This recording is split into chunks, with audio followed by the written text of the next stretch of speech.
আসুন মধুময় বৃন্দাবন, বৃন্দাবন লীলা অবসান হলো কৃষ্ণ মথুরায়।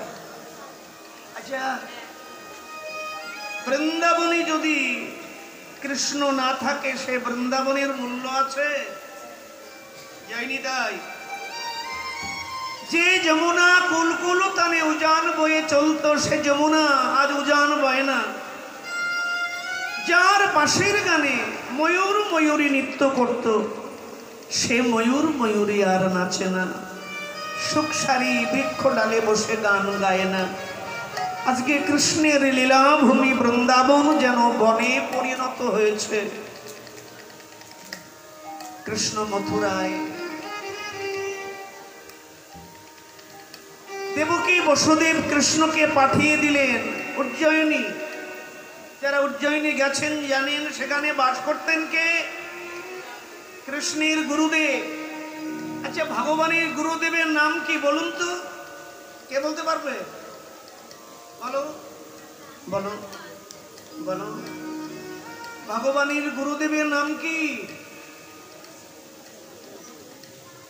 বলো? ধর্মের কথা শুধু শুনলে হবে না, ধর্মের কথা শুনে মাথা থেকে নামিয়ে হৃদয়ে সেগুলো নিয়ে বাড়ি যেতে হবে। বাড়ি গেলে কি হবে? ধর্মের কথা বয়ে যদি বাড়ি নিয়ে যেতে পারি, তোমার আমার বাড়িটাও ধীরে ধীরে মন্দির তৈরি হয়ে যাবে। আর বাড়িটাও মন্দির বানানো দরকার। বাড়িটা যদি একবার মন্দির হয়ে যায়, তোমাকে আমাকে ভগবানকে দেখতে দেবতার মন্দিরে যেতে হবে না, মন্দিরের ভগবান তোমার আমার গৃহে গিয়ে পদার্পণ করবে। আজকাল বাড়ি তো আর বাড়ি না, যেন কুরুক্ষেত্র। মুখে বলে জয় শ্রীরাম, কিন্তু ভাই ভাই দেখো কি দ্বন্দ্ব। ছোট ভাই বড় ভাইয়ের মুখ দেখে না, আবার মুখে বলে জয় রাম শ্রীরাম। রাধে মুখে বলে হরে কৃষ্ণ, কিন্তু আচরণে দেখো পাকা কংস। মুখে বললে জয় রাম, কিন্তু স্বভাবে দেখো বেটা পাকা রাবণ।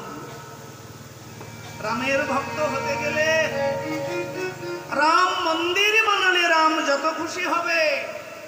রামের হাতে সোনার ধনুর বান দিলে, রামের সোনার হার গলায় পরালে রাম যত খুশি হবে, তার চেয়ে অধিক খুশি হবে রামের চরিত্রকে যখন আমরা নিজের চরিত্রে নামাবো। রামকে শুধু মন্দিরে বসালে হবে না, রামকে নিজের জীবনে ব্যবহার করতে হবে। রময়তি রাম, তবেই তুমি আমি রাম ভক্ত হতে পারবো, তাই না? এখান থেকে 10 বছর আগে রাস্তার মোড়ে মোড়ে এত হনুমান মন্দির ছিল না। আজ যা হনুমান মন্দিরের, হনুমানের উপদ্রব হয়েছে বাবা। চারিদিকে শুধু হনুমান, জয় হনুমান জয় হনুমান। হনুমান বললেন শোনো, শুধু হনুমান জয় হনুমান বললে হবে না। আমি রামের সংকট মোচন করি, কিন্তু রাবণের সংকট বাড়াই। তুমি যদি রাম হতে পারো, তবেই তোমার পেছনে আমি থাকবো। আর তুমি মুখে রাম বলে চরিত্রে যদি রাবণ হও, আমি তোমার সোনার লঙ্কা লেজের আগুনে ধ্বংস করে দেব।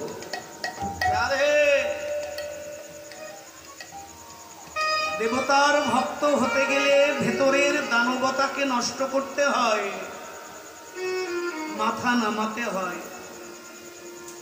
আমাকে একদিন বললেন, বাবা প্রেমানন্দ, আমি জীবনে একটু স্বর্গসুখ পেতে চাই। আমি বললাম তাই? বললে হ্যাঁ। আচ্ছা, আপনারা স্বর্গ কে কে পেতে চান? হাত তুলুন দেখি। স্বর্গসুখ কে কে পেতে চান? কেউ স্বর্গসুখ পেতে চান না? কি গো, স্বর্গে কে কে যেতে চান? হাত তুলুন। আচ্ছা, সবাই যাবে কিন্তু লজ্জা পাচ্ছে। আচ্ছা, টিকিট লাগবে না? এত কম কেন? স্বর্গের আচ্ছা, স্বর্গে সবাই যেতে চান। স্বর্গীয় কে কে হতে চান? হাত তুলুন। স্বর্গীয় কথাটা মনে হয় বোঝেননি। স্বর্গে যেতে চায় কিন্তু স্বর্গীয় হতে চায় না, মানে মরতে চায় না। স্বর্গে যাবে কিন্তু স্বর্গীয় হবে না। মায়েরা, মরার পরে আমরা নামের আগে বসিয়ে দিই ঈশ্বর। আমি আজ মরলে কালকে আমার ছেলে শ্রাদ্ধের কার্ডে লিখবে ঈশ্বর প্রেমানন্দ দাস বাবাজি, লিখবে না? তাহলে মানুষ কি মরে ঈশ্বর হয়? বেদান্ত কি আমাদের এই শিক্ষা দিয়েছে? ভাগবত কি এই বলেছে? পুরাণ যে মরেই মানুষ ঈশ্বর হয়? ভাগবত বলছেন শোনো, মরে ঈশ্বর হওয়া, মরার পরে ঈশ্বর হওয়া এটা জীবনের লক্ষ্য নয়, এটা জীবনের সাধনা নয়, এটা জীবনের পাওয়া নয়, এটা জীবনের মুক্তি নয়, এটা জীবনের পরম প্রাপ্তি নয়। ভাইরে, বেঁচে থেকে ঈশ্বর হয়ে যাওয়া এটাই জীবনের সাধনা, এটাই মনুষ্য জীবনের লক্ষ্য, এটাই মনুষ্য জীবনের প্রগতি, এটাই মনুষ্য জীবনের চরম সার্থকতা। আজকাল তো আমরা মরার পরে ঈশ্বর হই, কিন্তু আমি বলবো হরির বাসরে কথাটা বাড়ি নিয়ে যান। মরে কখনো ঈশ্বর হওয়া যায় না, মরার আগে আসুন আমরা ঈশ্বর হয়ে যাই, তবেই আমার আপনার মরণটা সার্থক মরণ হয়ে যাবে। জয় নিতাই। পাওয়া যায়? একবার ভাবুন তো, আজকাল মানুষ আমরা মরার পরে ঈশ্বর হয়ে যাই না। তোমাকে পরিপূর্ণ রূপে তার কাছে সঁপে দিতে হবে। কৃষ্ণের গুরুর নাম হচ্ছে সন্দীপনী ঋষি, পত্নীর নাম হচ্ছে সুমুখী, বাস করতেন উজ্জয়িনী। তখনকার দিনে স্কুল, কলেজ, বিশ্ববিদ্যালয় ছিল না। রাজেন্দ্র বর্গের সন্তানেদের শিক্ষা লাভ করতে গেলে তাদের যেতে হতো গুরুকুল। তেমনি দেবকী বসুদেব কৃষ্ণ বলরামকে পাঠিয়ে দিয়েছেন উজ্জয়িনীতে লেখাপড়া করার জন্য। কৃষ্ণ ভক্ত সুদামা, নাম শুনেছেন প্রত্যেকে? সুদামা যে কৃষ্ণ বিনা প্রাণ বাঁচে না, কৃষ্ণের চেয়ে বয়সে বড় সুদামা। কৃষ্ণ বিনা যার প্রাণ বাঁচে না, কৃষ্ণ হারা বৃন্দাবনে সুদামার ক্রন্দনকে দেখে। একদিন কৃষ্ণ বলে কাঁদছে, ভাইয়া রে কানাই রে, ভাইয়া রে কানাই রে, ভাইয়া রে কানাই রে, ভাইয়া রে কানাই রে, ও ভাইয়া রে কানাই রে, কানাই রে, ভাইয়া রে, ভাইয়া রে কানাই রে, ভাইয়া রে কানাই রে, তোরে রাখাল রাজা সাজাবো, রাখাল রাজা সাজাবো, রাখাল রাজা সাজাবো, রাখাল রাজা সাজাবো, তোরে আমার ভাই রে কানাই রাখাল রাজা সাজাবো, আমার ভাই রে কানাই রাখাল রাজা সাজাবো, বার দেখা দে দেখা দে, দেখা দে দেখা দে দেখা দে, দেখা দে দেখা দে, তোরে মোদের গিরি ধারে দেখা দে দেখা দে, ওরে মোদের গিরি ধারে দেখা দে দেখা দে, তোরে মোদের গিরি ধারে দেখা দে দেখা দে, ওরে মোদের গিরি ধারে দেখা দে দেখা দে, ফুলের মালা পরাবো, ওরে ফুলের মালা পরাবো, আমি বনের রাজা সাজাবো, ফুলের মালা পরাবো। ওরে বনের রাজা সাজাবো, ফুলের মালা পরাবো। কৃষ্ণ বলরাম যখন উজ্জয়িনীতে লেখাপড়া শিখতে গেছেন, সন্দীপনী ঋষির আশ্রমে সুদামা খবর পেয়েছে। সুদামার বিপ্র ব্রাহ্মণের একমাত্র ছেলে, মাতা হচ্ছে লোচনা দেবী, একমাত্র পুত্র সুদামা। সুদামাও মা বাবার কাছে আবদার রাখলেন, আমিও যাব, কৃষ্ণ বলরাম যেখানে আছে সেই উজ্জয়িনীতে আমিও যাব, কারণ কৃষ্ণ দর্শন ছাড়া আমার প্রাণ বাঁচে না। মা বাবার কাছ থেকে বিদায় নিয়ে সুদামা চলেছে। মায়েরা, কৃষ্ণ দর্শনে যেতে গেলে এ পথ বড় পিছল, তাই না?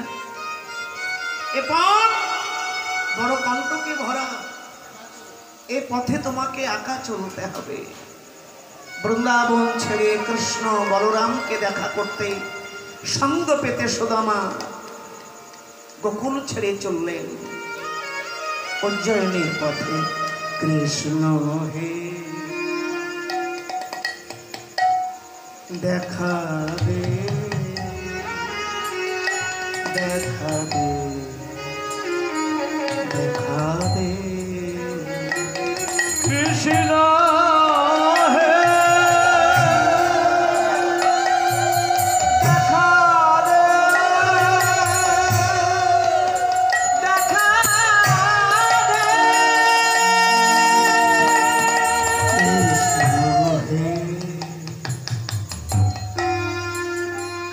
কৃষ্ণ হে, কৃষ্ণ হে দেখা দে,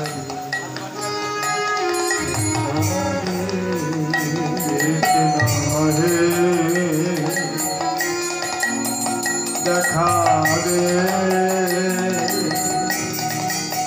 কৃষ্ণ হে দেখা দে কৃষ্ণ হে দেখা দে, দেখা দে, দেখা দে। কৃষ্ণ হে দেখা দে কৃষ্ণ দেখা দে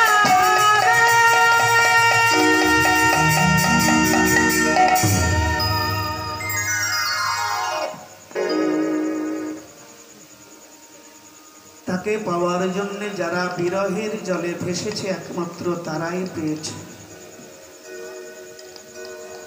সুদামা হাজির হলেন উজ্জয়িনীতে। সুদামা ও গুরুকুলে ভর্তি হয়ে গেল। ভগবানেরও গুরু আছে।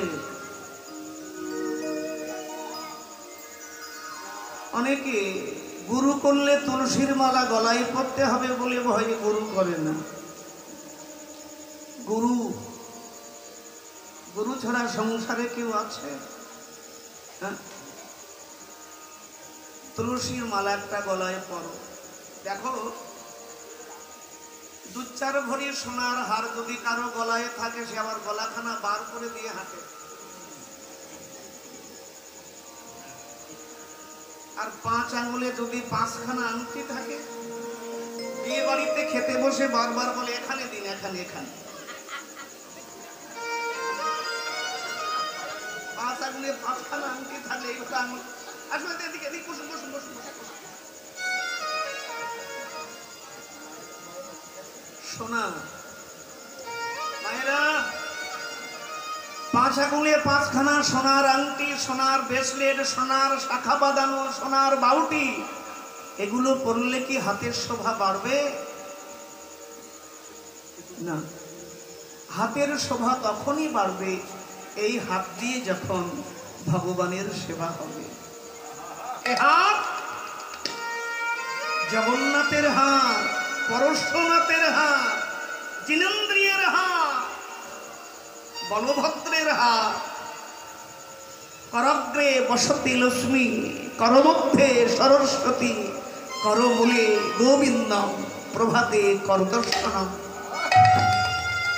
সকালবেলা ঘুম থেকে উঠে এই মন্ত্র বলুন আর হাতখানা দর্শন করুন, কারণ এই হাত আপনার জীবনের সবকিছু দিতে পারে। এই হাত কখনো এরকম হতে পারে, আবার কখনো এরকমও হতে পারে। জয় নিতাই। এ হাত চারটিগানি না, এ হাতের শোভা তখনই বাড়বে এই হাত দিয়ে যখন গুরু গোবিন্দের সেবা হবে, এই হাত দিয়ে ভগবানের নাম হবে, তাই না?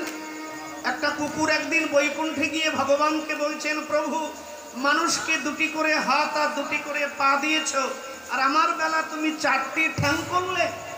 ভগবান বলেছে, কর অপদার্থ। বলে কেন? বলে গত জন্মে তোকে মনুষ্যকুলে জন্ম দিয়েছিলাম, মানুষের মতো সুন্দর সুন্দর 2খানা হাত দিয়েছিলাম, কিন্তু দেখলাম ওই হাত দিয়ে কোনোদিন নিজের পিতামাতা সাধু গুরু আমার মন্দিরে কখনো হাত জোর করে প্রণাম করিসনি, ওই হাতখানা কখনো এইভাবে পাতিসনি আমার দৌড়ে, ওই হাতখানা কখনো এমন করিসনি, ওই হাত শুধু নিজের অপরের কাছে চেয়েছিস, ছিনিয়ে নিয়েছিস।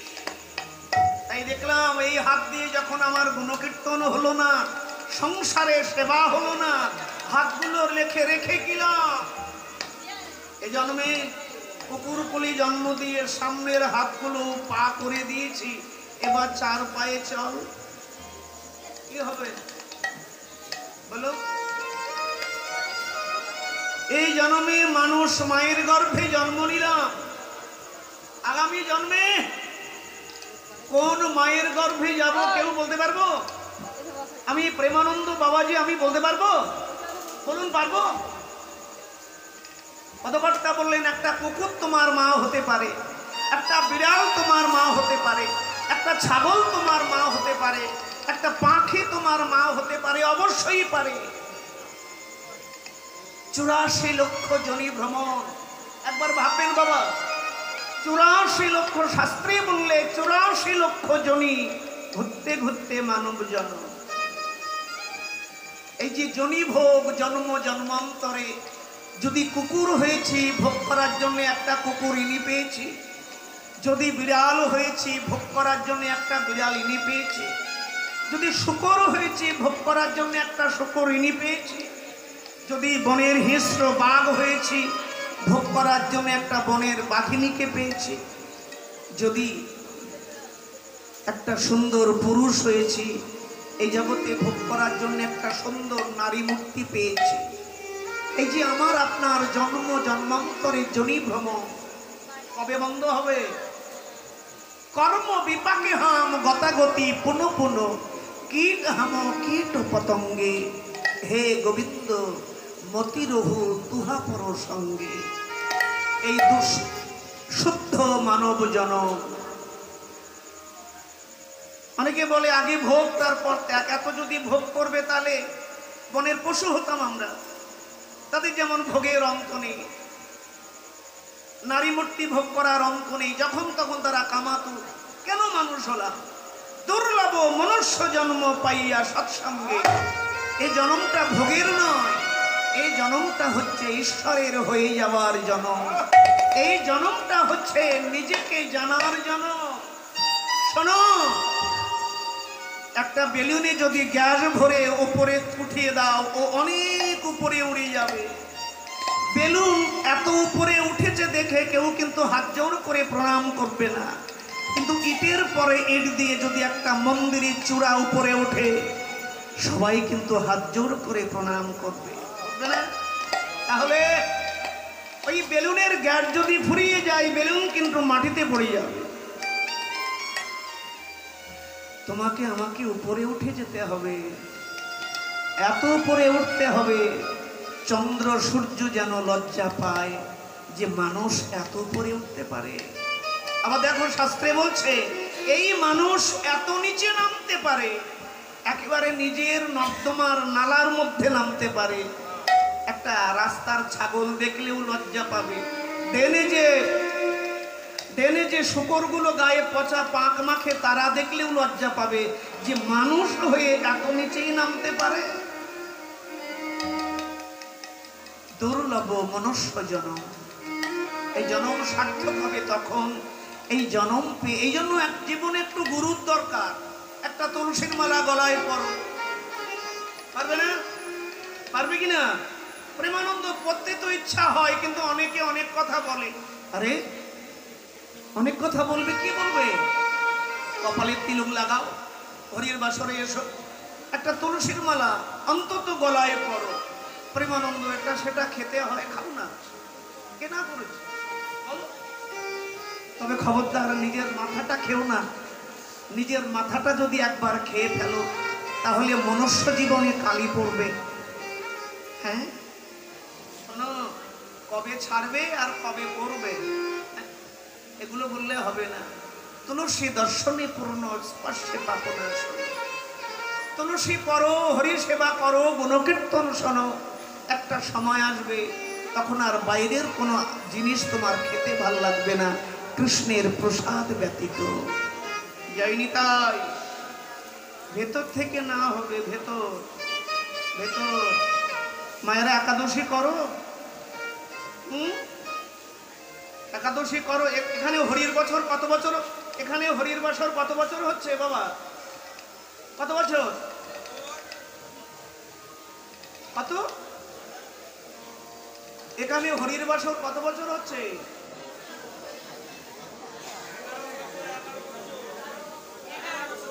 11 বছর। আচ্ছা 11 বছর হরির বছর হচ্ছে। কে কে একাদশী করা ধরেছ হাত তোলো। হরি, খুব ভালো, খুব ভালো। বাহ, একাদশী করো, লুকিয়ে লুকিয়ে খাও না তো? দেখো বলা যায়। একাদশী কৃষ্ণের পূর্বদিন। একাদশী করলে আমি একটা কথা বলি, কিছু পেতে গেলে কিছু ছাড়ো, কিছু কিছু পেতে গেলে কিছু কিছু ছাড়ো। আর জীবনে যদি সবকিছু পেতে চাও, সবকিছু ছাড়ো। এই 12 মাসে 12 দিন 24 একাদশী করো, খুব ভালো। আর তাও যদি কষ্ট হয় 4টে করো বছরে, 4টে। ওই যে একটা কথা খনার বচনে আছে না, আমরা শুনে থাকি, শয়ন উত্থান পাশমোড়া, তার মধ্যে ভীমে ছোড়া, পাগলার 14 পাগলির 8, এই নিয়ে কাল কাট। 2 ছেলের জন্মদিন, তাও যদি না পারিস মাসে বা বছরে একবার ভগার খালে ডুবে মরিস।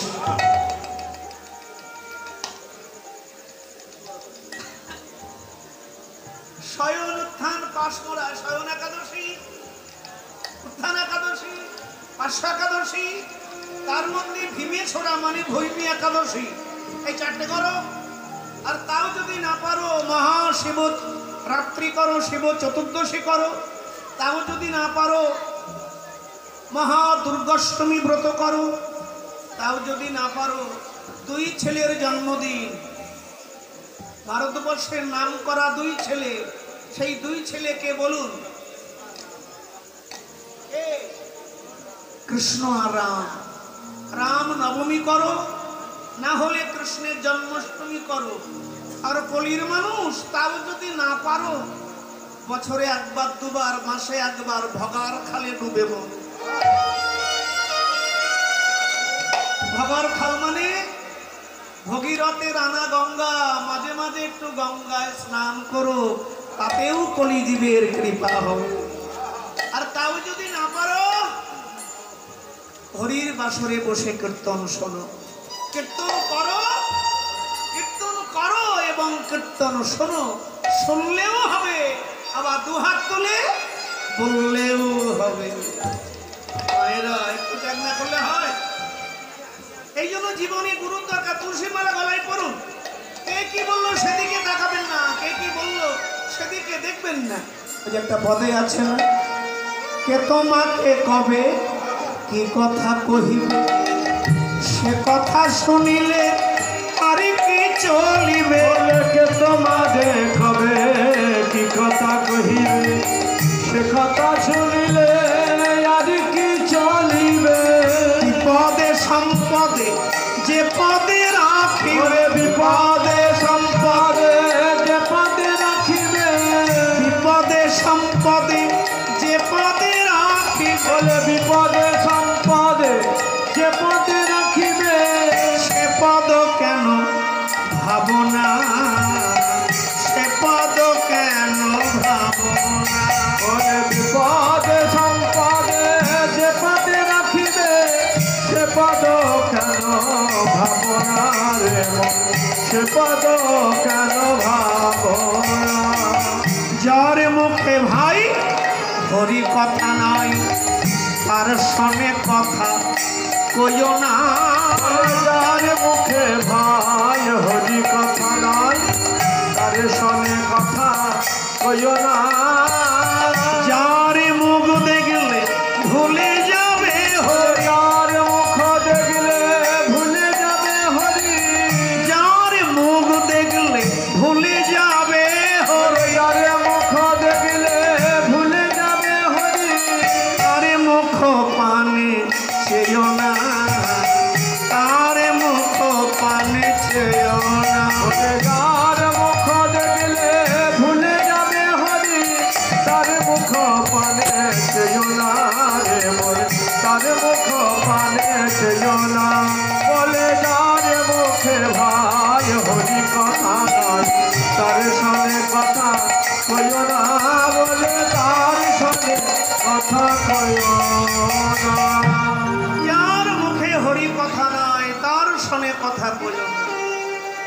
তোমাকে কি বললো তুমি শুনবে কেন?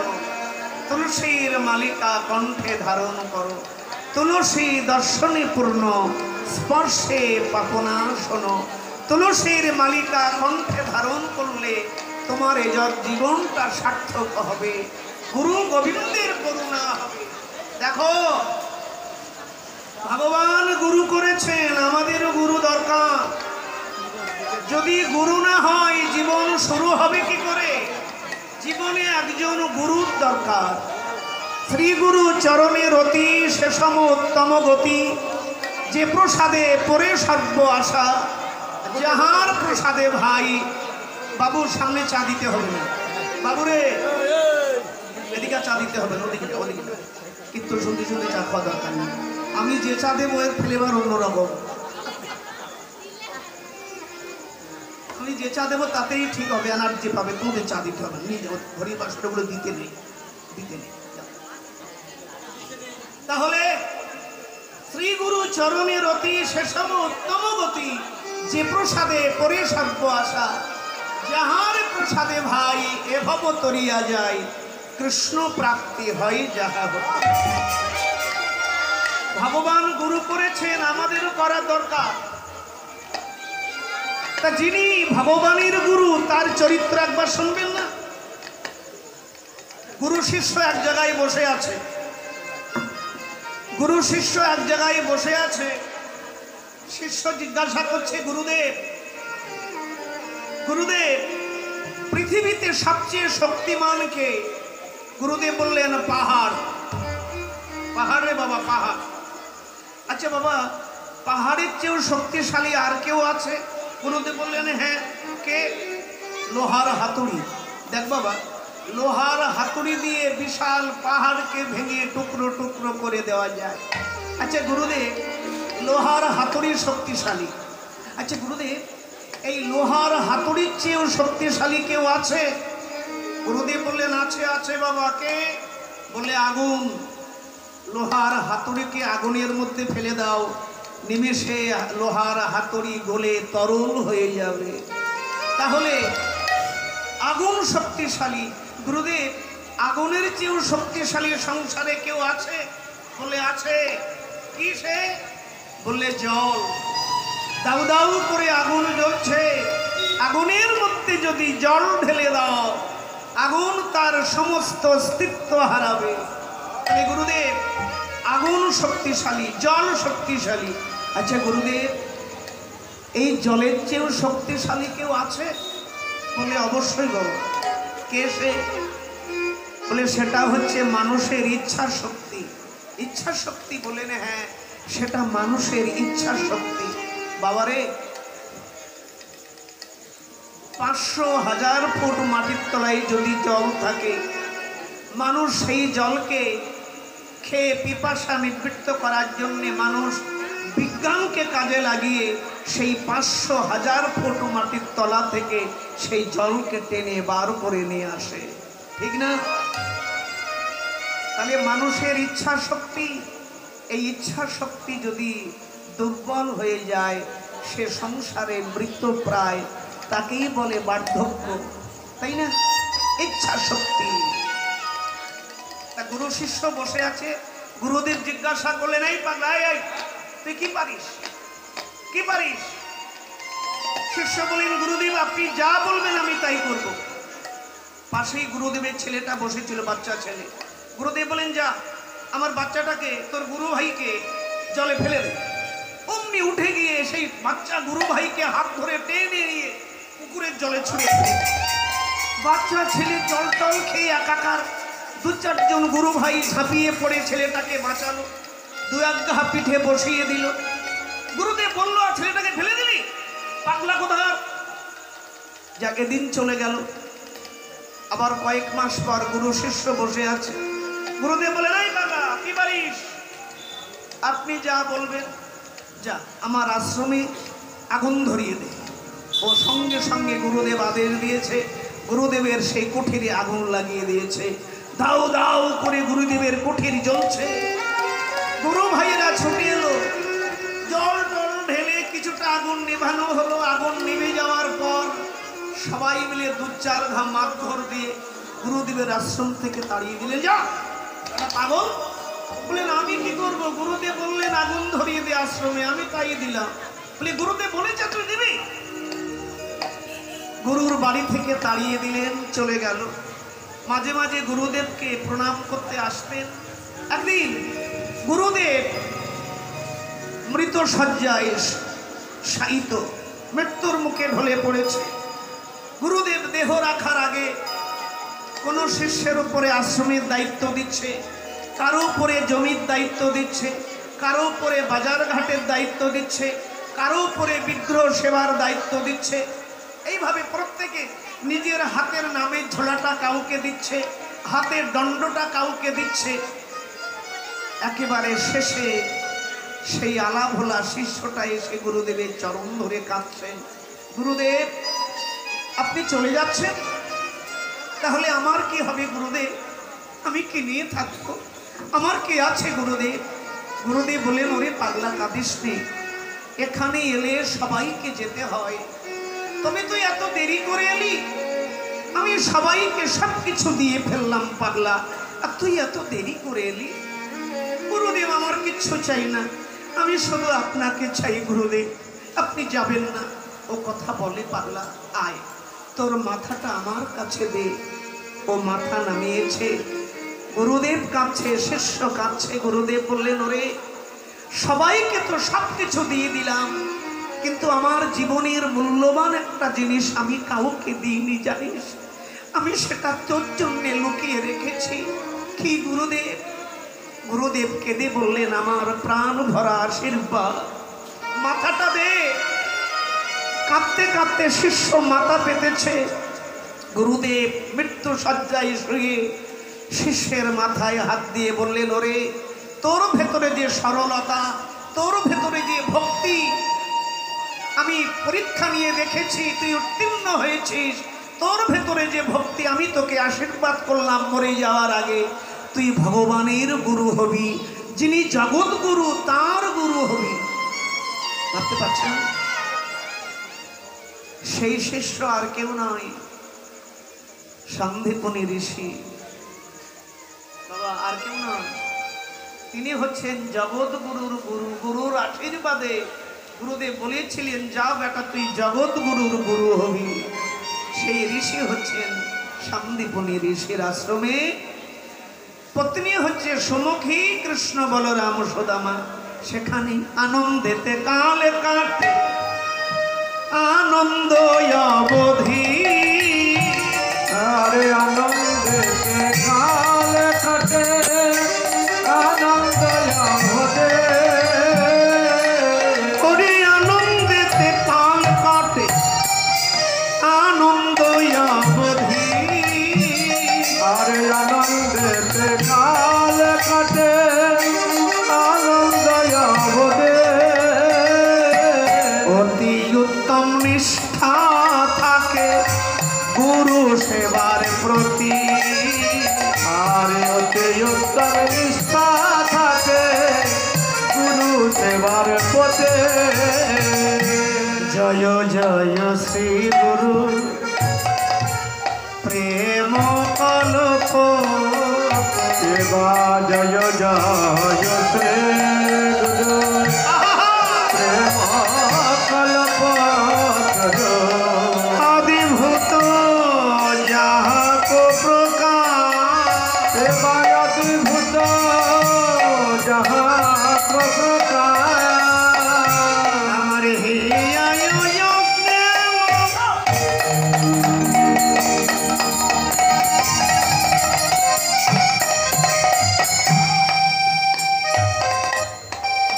তিমির বড় জ্ঞান।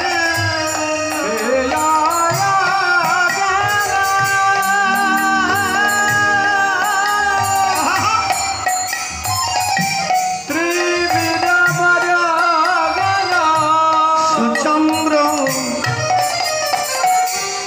কিরণে করুণা।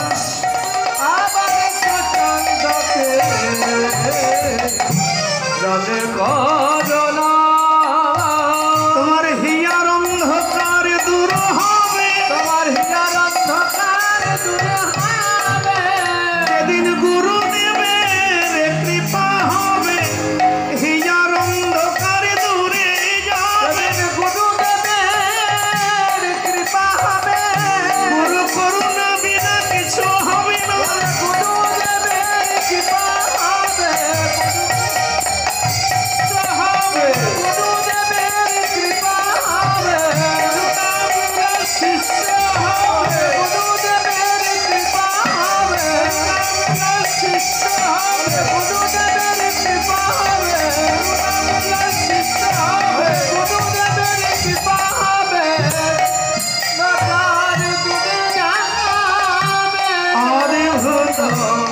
অদ্ভুত জাগর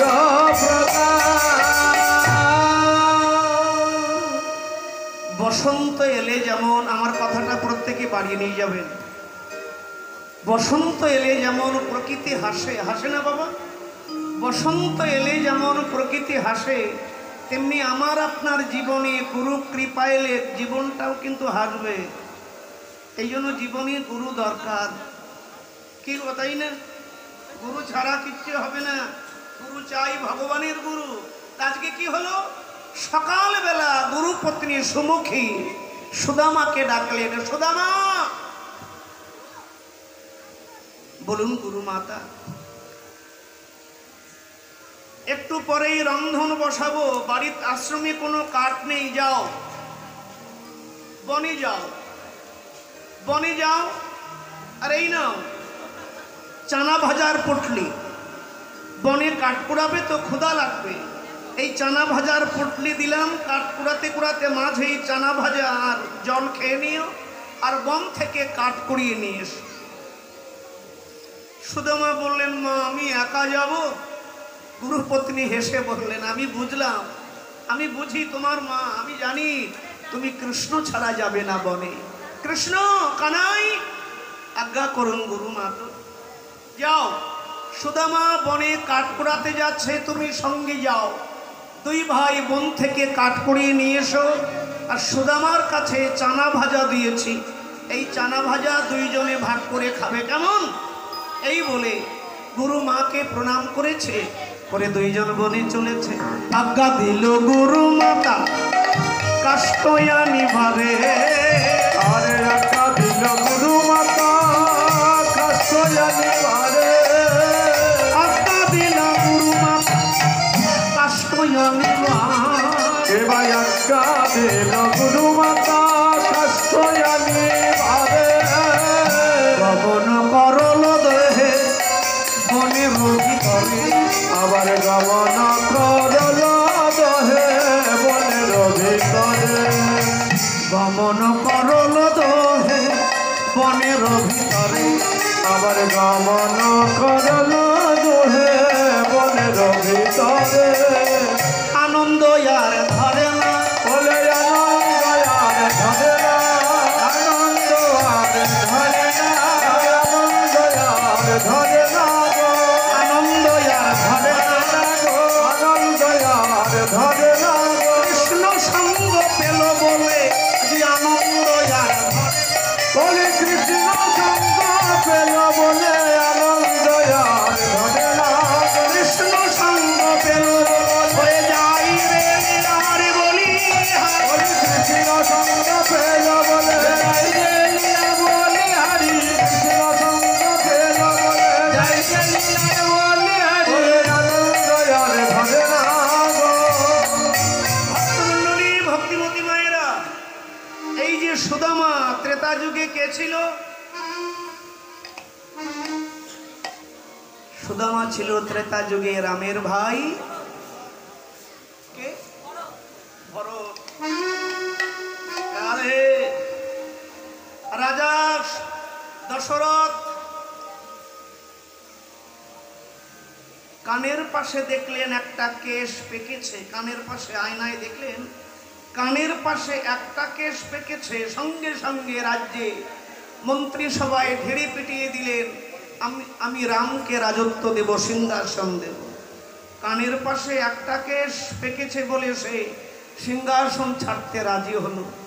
আর আমাদের অবস্থা দেখো, মাথার চুল যদি দই সাদা হয় তবু আমরা জমি, দাঁত যদি গালে না থাকে তবু জমির দলিল আর আলমারির চাবি ছাড়ি না।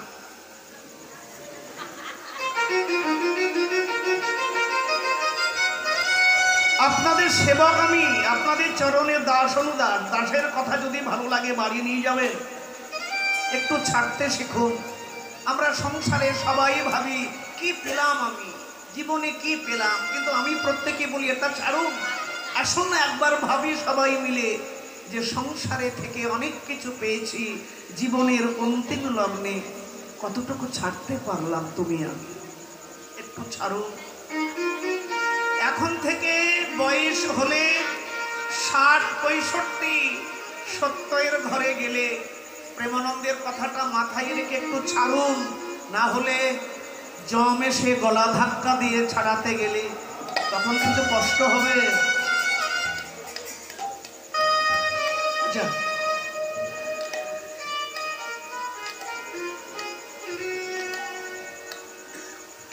আচ্ছা, আগে থেকে ইস্তফা দিয়ে দেওয়া ভালো না গলা ধাক্কা খেয়ে বরখাস্ত হয়ে যাওয়া ভালো? বলো কোনটা ভালো? আগে থেকে ইস্তফা দিয়ে দেওয়া ভালো না গলা ধাক্কা দিয়ে মান সম্মানের হানি করে বরখাস্ত করে দেওয়া ভালো? মৃত্যু এসে যেদিন জোর করে আলমারির চাবি, জমির দলিল, সমস্ত কর্তৃত্বকে জোর করে ছিনিয়ে নেবে গলা ধাক্কা দিয়ে, সেদিন কিন্তু কষ্ট হবে। হাত পা কাঁপবে, চোখ উল্টে যাবে, গলা ঘর ঘর করবে, বুকের ছাতায় যন্ত্রণা হবে। কেন এত কষ্ট পাবে মরার সময়? আসুন না, মৃত্যু আসার আগেই আমরা সংসার চাকরি থেকে একটু একটু করে ইস্তফা দিয়ে দিয়ে রাখি, তাহলে সেদিন গলা ধাক্কা দিয়ে জম এসে সংসার চাকরি থেকে আমাকে বরখাস্ত করে দেবে, এটা কিন্তু সম্মানের হবে না। আসুন না, একটু একটু করে ছাড়ি। আর একটা কথা ভাবুন, ছেলে বৌমার মনের মধ্যে, ছেলে বৌমা, নাতিপতি, মেয়ে জামাই, তাদের ভেতরে যেন এই কথা না ঢোকে যে কবে বুড়া বুড়ি মরবে আলমারির চাবি আর জমির দলিল হাঁটাবো, তাহলে কিন্তু কথা খারাপ। যে বুড়ো বলবে আর বুড়ি বলবে, আর বয়স হচ্ছে, মুখটা একটু বন্ধ রাখবেন। বাচ্চা মানুষের পদ চঞ্চল আর বৃদ্ধ মানুষের জবান চঞ্চল। এ নাচবো, করিস কি? নাচবো বলে কি তোমার তো কি দরকার? নাচবো নাচবো এর কাম করছে, তুমি চুপচাপ বসো না, একটু হরি নামের মালা হাতে নিয়ে জপো না, একটু তুলসী তলায় সন্ধ্যেবেলা চুপচাপ বসো না, তা না করে নাতিপতি টিভির সামনে বসবে এবং ইও বলবে। আজকাল তো টিভি হচ্ছে গৃহদেবী, দামি তোয়ালে দিয়ে ঢাকা থাকে, কলকাতায় দেখছিলাম। আবার দুপাশে দুখানা ফুলদানি। পরিবারের যে যে ভক্তের মনে ভক্তির উদয় হয়, সন্ধ্যাবেলা, দুপুরবেলা, সকালবেলা পর্দা উঠিয়ে দেয়, রিমোট হাতে নাই, সুইচ মারে, মা লক্ষ্মীর সামনে বসে, রিমোট টেপে চ্যানেল পাল্টায়, মন পছন্দ কার্যক্রম দেখে। টিভির রিমোট হাতে নিয়ে চ্যানেল পাল্টায়, কিন্তু নিজের জীবনে রিমোট অন্যের হাতে দিয়ে বসে থাকে। ইচ্ছা করলে আমার ছেলে আমাকে কাঁদাবে, আমার বৌমা আমাকে কাঁদাবে, আমার প্রিয়জন আমাকে কাঁদাবে। কেন? তুমি তোমার জীবনে রিমোট নিজের হাতে রাখো। তুমি কি পুতুল সংসারে যে তোমার ইচ্ছা মতো সবাই কাঁদাবে, ইচ্ছা মতো সবাই হাসাবে? না, নিজেকে পাল্টাও, নিজেকে পাল্টাও। সংসারকে দেখো, সংসার কুরুক্ষেত্র, সংসারটা কুরুক্ষেত্র, তাই না? কি কুরুক্ষেত্র? তো স্বীকার করবে না, যদি কথাগুলো বলে দিই কেউ স্বীকার করবে না। আজকাল সংসারে হচ্ছে কি, শাশুড়ি বৌমা যদি বৌমাকে বলেছে বৌমা ইউ, বৌমা বলবে কিউ। শাশুড়ি মা বলেছে ইউ, তা বৌমা বলবে কিউ। নাও মহাভারত শুরু, প্রস্তুত করছে কে? গোদরেজ কোম্পানি, তাই না? একটু ছাড়তে শিখুন। দশরথ একটা চুল পেকেছে, রামকে রাজ্য দেবে, এ খবর পেলেন কইকি। কইকি মন্থরা গিয়ে খবর দিলেন কইকি, মহারা রামকে রাজ্য দেবে, তোর ভরত হবে দাস, তুই পড়ে থাকবি দাসের মতো। কইকি বললেন, ওরে মন্থরা, আমার রাম রাজা হবে, আমার আনন্দের সীমা নেই। মন্থরা বললে, ওরে পাগলি, রাম রাজা হলে তোর জীবনে দুর্গতি। রাজা যে তোর দুটো বর দিতে চেয়েছিল, যে কইকি তুমি যা চাইবে আমি তাই দেব। একবার রাজা দশরথ সম্রাসুরের সঙ্গে যুদ্ধ করতে গিয়ে অঙ্গ তীরে ক্ষতবিক্ষত হলো। রাজবৈদ্য এসে বললেন, প্রতি দণ্ডে রাজার গায়ে ওষুধের প্রলেপ দিতে হবে। কে পারবে? তিনজন পাটরানী, তার মধ্যে কেউ পারলো না, পারলো শুধু কইকি। নিজের জীবনকে বাজি রেখে ঘুম আহার নিদ্রা ত্যাগ করে রাজাকে সুস্থ করলেন। রাজা বললেন, কইকি বলো কি চাও? তুমি যা চাইবে আমি তোমাকে তাই দেব। কইকি বললেন, মহারাজ আমি আপনার শয্যা সঙ্গিনী, ফুল শয্যা রাত্রে আপনি আমার দায়িত্ব নিয়েছেন, আমি চাইবো, আজকে কিছু চাই না, চাইবো তুমি সেদিন যা চাইবে আমি তোমাকে তাই দেব, আমি কথা দিলাম। আর একবার রাজা দশরথের বৃদ্ধাঙ্গুলে একটা ঘা হয়েছিল, সেই ঘায়ে মনে হয় মহারাজের প্রাণ যায়। রাজবৈদ্য এসে বললেন, শোনো আমি যে ঔষধ দেব সেই শিকড়টা দাঁতে চিবিয়ে জিহ্বার লালা দিয়ে জঠর অগ্নি দিয়ে তাপ দিয়ে মুখের মধ্যে আঙুল নিয়ে জিহ্বা দিয়ে প্রলেপ দিতে হবে। আচ্ছা এই ঘৃণিত কাজকে পারবে? সেই কইকি রাজাকে সুস্থ করলেন। মহারাজ বললেন, কইকি তুমি আবার প্রমাণ করে দিয়েছ তুমি সতী, যে তুমি নিজের জীবনকে বাজি রেখে আমাকে বাঁচিয়েছ। বলো তুমি কি চাও? আমি কিচ্ছু চাই না মহারাজ। আরে পাগলি, কিছু তো চাও। আমার যেদিন প্রয়োজন আমি চেয়ে নেব, আমি কথা দিলাম সেদিন আপনি যা চাইবেন, তুমি যা চাইবে আমি তোমাকে তাই দেব। আজকে সেই দিন। মায়েরা, কত সোনার সংসার ধ্বংস করল মন্থরা।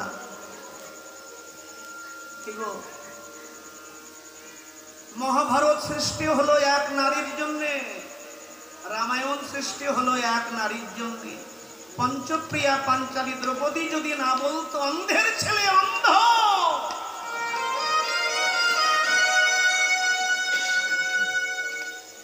অন্ধের ছেলে অন্ধ, এই কথা না বললে কি মহাভারত হতো বাবা? কোনদিন হতো না। মহাভারত হচ্ছে ভারতবর্ষের অভিশাপ, মহাভারত হচ্ছে ভারতবর্ষের অভিশাপ, আর রামায়ণ হচ্ছে ভারত মাতার আশীর্বাদ।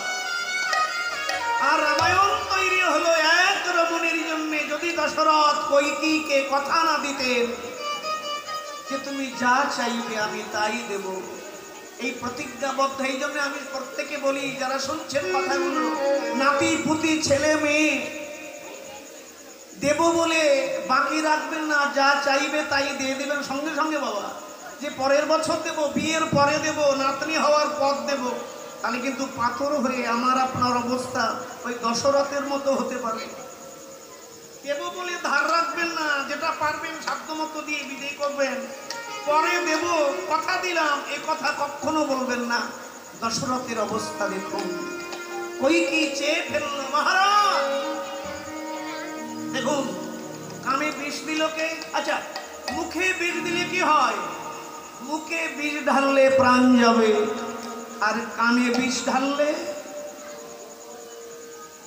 মুখে বিষ ঢাললে প্রাণ নষ্ট হবে একজনা, আর কানে বিষ ঢাললে সংসার নষ্ট হবে। মায়েরা, যারা কানে বিষ ঢালা মানুষ তাদের কাছে কান পেত না, জীবনের সবকিছু শেষ করে দেবে। যারা পরনিন্দা করে, পরচর্চা করে, তাদের কাছে কখনো বসবে না। পরনিন্দা পরচর্চা ঠিক ওই করোনার মতো একটা ভাইরাস, করোনা তার চেয়ে সাংঘাতিক। করোনা শুধু প্রাণ নেবে, আর এটা তোমার জানে শেষ করবে কষ্ট দিয়ে। চাটিকানি কথা নয়। যারা পরনিন্দা করে, পরচর্চা করে, পরের নিয়ে সমালোচনা করে, তাদের কাছে বসবে না। আছে না সংসারে অনেক মানুষ আছে না, তাদের কাছে কখনো বসবে না, সরে যাবে।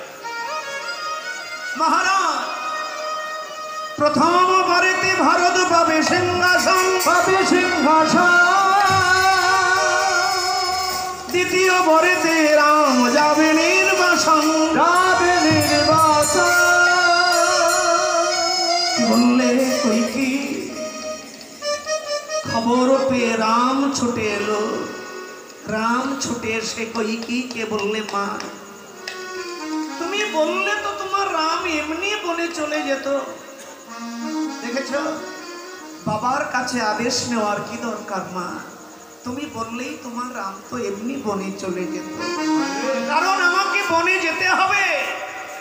আমি বনে না গেলে গৌতম মুনির পত্নী অহল্যা পাষাণী হয়ে আছে, সে মানবী হবে না। সবরই পত্তনে চেয়ে বসে আছে, সে তার রামকে পাবে না। জাম্বুমান তার রামকে পাবে না, জটায়ু তার প্রভুকে পাবে না, সুগ্রীব তার রামকে পাবে না। সোনার লঙ্কা ছাই করতে হবে। মা, তুমি বললেই তোমার রাম যেত। কইকি বললেন, রাম মাফ করে দে বাবা, তুমি মা হয়ে সন্তানের কাছে ক্ষমা চাইছ, এটা মানায় না মা। বনে যাচ্ছে বলে আমার কোনো দুঃখ নেই, তবে মা আমাকে আশীর্বাদ করো, আমি পিতৃসত্তা রক্ষা করে যেন আবার ফিরে আসতে পারি মা। আচ্ছা মা, তুমি যদি আমার বনে যাওয়ার আদেশ না দিতে, তোমার রাম কখনো পাকা আম হতে পারত? রাম বনে না গেলে পাকা আম হবে কি করে? রাম বনে যাওয়ার প্রয়োজন ছিল, সেটা কইকি করলো। কইকি যাওয়ার আগে বললেন, রাম, জগতের মানুষ আমাকে কুল কলঙ্কি বলবে, আমাকে সব মা বলবে যে রামের মতো ছেলেকে বনে দিয়েছে, আমি কি সইতে পারবো না? রাম সেদিন মায়ের চরণে প্রণাম করে বলেছিল, মা কইকি, তোমার ছেলেটাকে আম বানাবে, তুমি এটুকু সইতে পারবে না। আমি যেদিন অযোধ্যায় ফিরে আসবো, তোমার সমস্ত কলঙ্ক ধুয়ে দেব মা। রাম চলে গেল। ভরত ছিল মামার বাড়িতে। ভরত ছুটতে ছুটতে সে রাজ দরবারে ঢুকে, রাম, প্রভু রাম, রাম, হে রাম,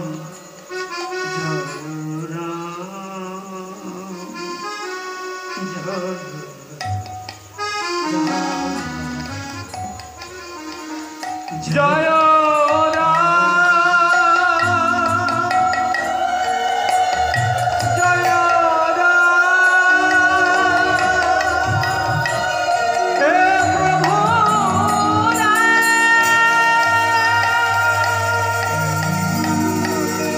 কোথায় রাক্ষসী?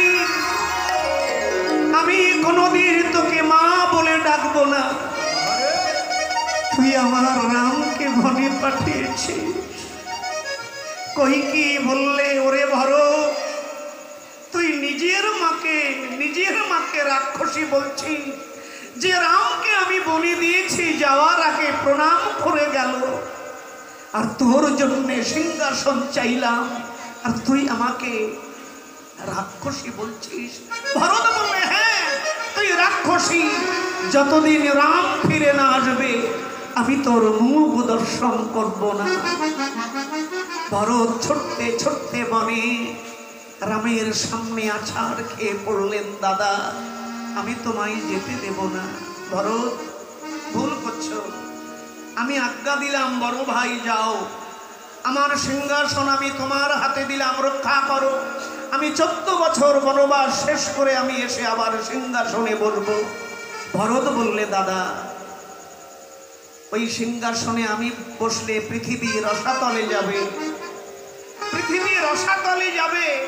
রাম বললে, হিরণ্যক্ষ, হিরণ্যকশিপু, রাবণ, কুম্ভকর্ণের মতো দৈত্য ভারতবর্ষে জন্ম নিয়ে পৃথিবী রসাতলে গেল না, আর তুমি সিংহাসনে বসলে আমার আদেশে ভারত ভূমি রসাতলে যাবে।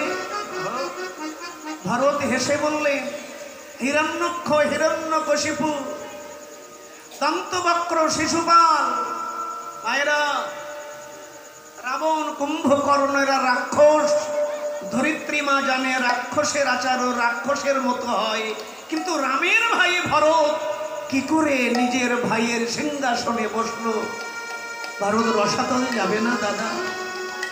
রাম খুলে দিলেন নিজের পাদুকা, এই নাও আমার পাদুকা খুলে দিলাম। ভরত সেই পাদুকা মাথায় নিয়ে চললেন। যাওয়ার আগে বললেন, দাদা এই পাদুকা সিংহাসনে বসিয়ে সিংহাসনের পাশে বসে কুশাসনে 14 বছর আমি রাজ্য শাসন করত। রাম বললে,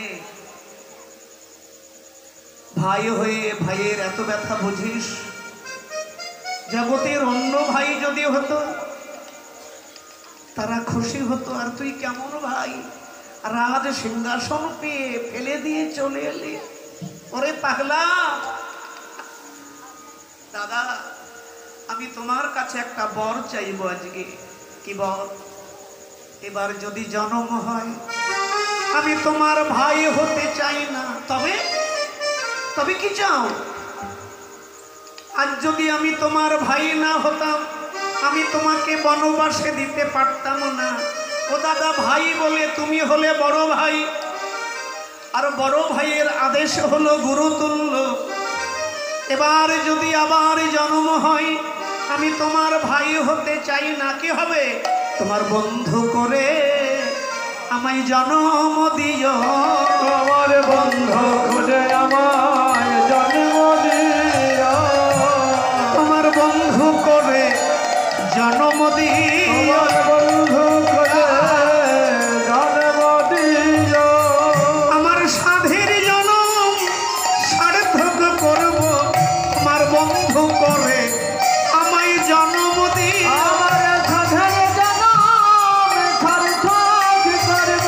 আমি ভাই হতে চাই না দাদা। সাধের জনম সার্থক করব।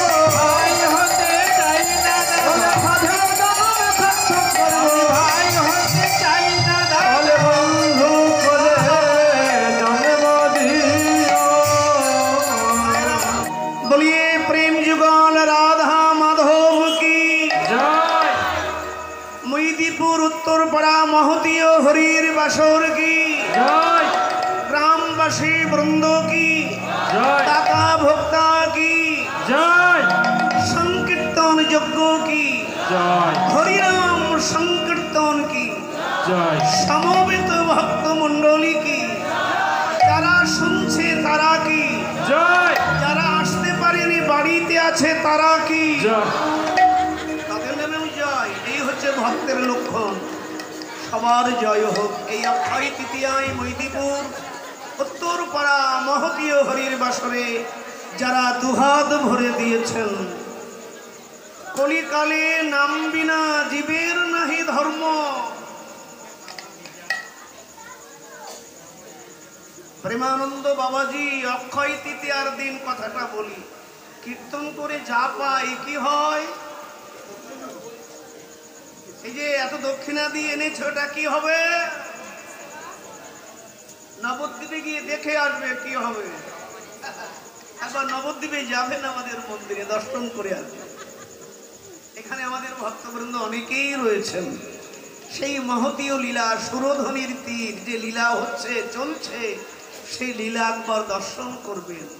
আপনাদের এই মহতীয় হরির বাসরে দাঁড়ে দাঁড়ে ভিক্ষা করে মহতীয় যজ্ঞ। শোনো, সংসারে যারা হরিনাম শোনে না তারা পাপী নয়, সংসারে যারা হরিনাম করে না তারা পাপী নয়, যারা কীর্তনে এলো না তারা পাপী নয়। মানে সংসারে পাপী কারা? সংসারে পাপী হচ্ছে তারা যারা হরিনামে বাধা সৃষ্টি করে। বোঝা গেল?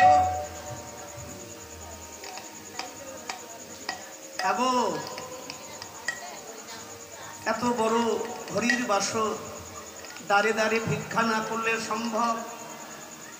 তাই না? দিচ্ছেন, দেবেন। কীর্তন আরো দুদিন বাড়ানো যায়। গ্রামের যা অবস্থা দেখলাম চারিপাশে, খালি ইট আর ইট, 500 1000 আর চাষবাস সেদিকে খুব ভালো, এটা আমি জানি। বাবা ইচ্ছা করলে গ্রামের মধ্যে এমন একটা মধুর মিলন ক্ষেত্র।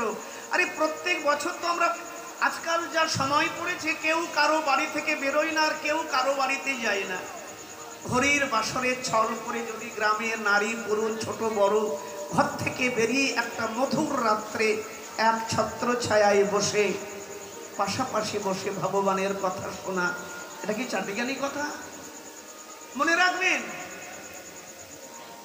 এই দিনটা কিন্তু আগামী দিন পাবেন না। আবার 1 বছর পর, 1 বছর পর যে প্রেমানন্দ থাকবে এর কোনো গ্যারান্টি নেই।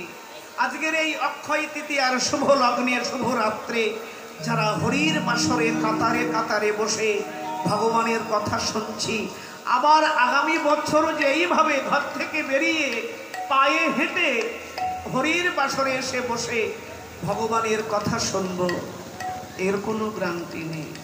এবছর যারা আছি আগামী বছর হয়তো অনেকেই অ্যাবসেন্ট হয়ে যাব, এটাই নিয়ম।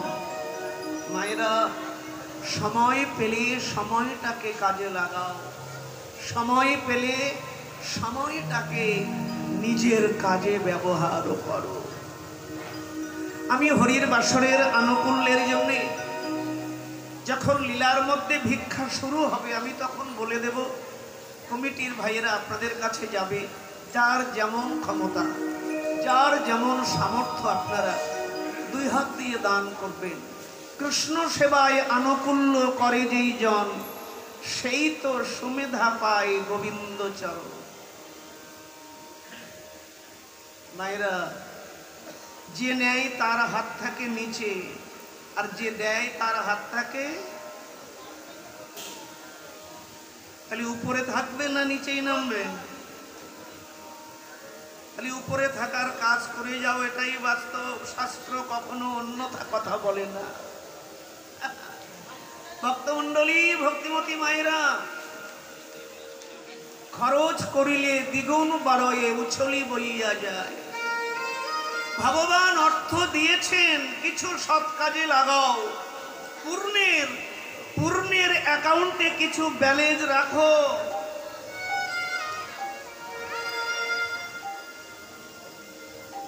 সারা জীবন এত পরিশ্রম করে যা উপার্জন করলাম, একদিন আলমারির মধ্যে রেখে লাল কাপড় দিয়ে ঢেকে একদিন আমি ধূপবাতি দেখালাম, দেখিয়ে বললাম, মালককে রাত জেগে গ্রামে নগর প্রান্তে ছুটে এত যে উপার্জন করলাম, যেদিন আমার প্রাণ যাবে, বাঁশের দোলায় যাব শ্মশানে, সেদিন তুমি যাবে? ও হেসে বললে, আরে পাগলা, সেদিন আমি যাব না, তবে হ্যাঁ, তোকে পুরানোর জন্য প্রথম আলমারি থেকে আমি বেরোবো। হরি বল। মায়েরা, কথাটা বাড়িয়ে নিয়ে যাও, কাজে লাগবে। অর্থ উপার্জন করো, অর্থ উপার্জনের সাথে সাথে সাধু সঙ্গে হরির বাসরে গুরুর কাছে ধর্মের আগে দেবতার মন্দিরে বসে গুরুজনার পায়ে হাত দিয়ে, মা বাবার পায়ে হাত দিয়ে কিছু আশীর্বাদ করুণা উপার্জন করো, যেটা বাঁশের দোলায় তোমার আমার সঙ্গে যাত্রা করবে।